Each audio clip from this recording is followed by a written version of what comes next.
What do you do when the world decides from the moment you're born that you don't matter? When the law doesn't protect you and the society around you wants to break you? For one woman in the heart of India, the answer wasn't to cry. It was to pick up a rifle. Today we are talking about the Bandit Queen, Phoolan Devi, a woman who went from a terrified child bride to the most feared outlaw in India, and eventually to the halls of parliament. This isn't just a story of crime, but it's a story of revolution born out of pain. Phoolan was born in 1963 in a small village in Uttar Pradesh. She belonged to the Malak caste, a community of poor boatmen. Life was already hard, but for Phoolan, it was cruel. When she was just 10 years old, her family sold her into marriage to a man in his 30s for a cow and a few rupees. Imagine that, a child traded like a livestock. She was abused, neglected, and eventually she did something unheard of. She ran away. She came back to her village. But instead of an open arm, she found marks on her back.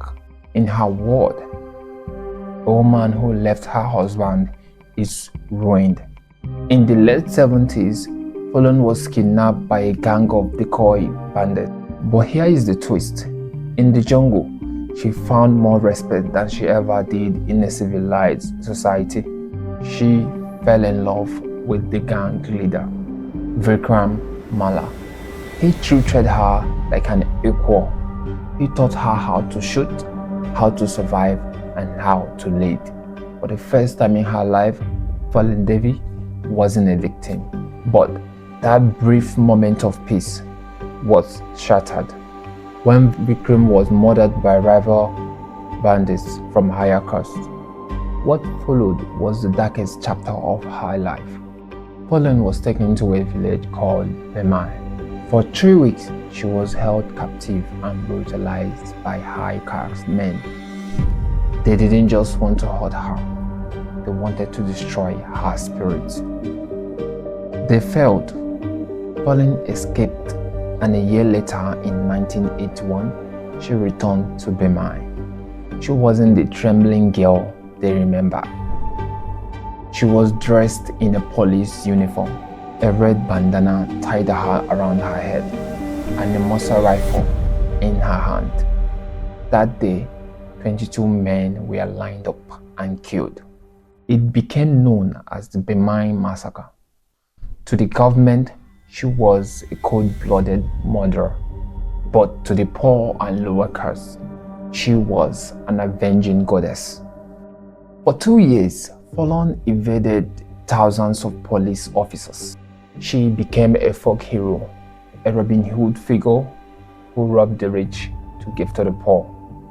But the life of an outlaw is exhausting. In 1983, she agreed to surrender, but only in her terms.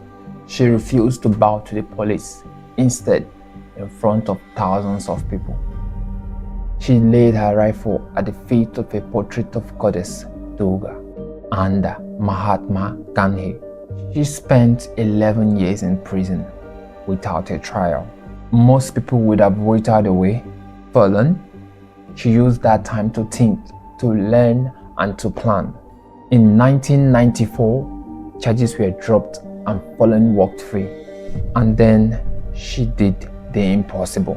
In 1996, the woman the world called the Bandit was elected to the Lok Sabha, the Indian parliament. She traded her rifle for a microphone. She fought for the rights of women, for the poor, and for the broken people she grew up with. She proved that your past doesn't define your future. She went from the mud of the ravines to the highest seat of power in the world's largest democracy. On July 25, 2001, Phoolan Devi was assassinated outside her home in Delhi. The ghost of Bemai had finally caught up to her. Was she a villain? Was she a hero? It depends on who you ask. But one thing is certain, Phoolan Devi refused to be a victim. She showed the world that even if you start with nothing, even if the world tries to crush you, you can still stand up and make them hear your name. Rest in power, Bandit Queen.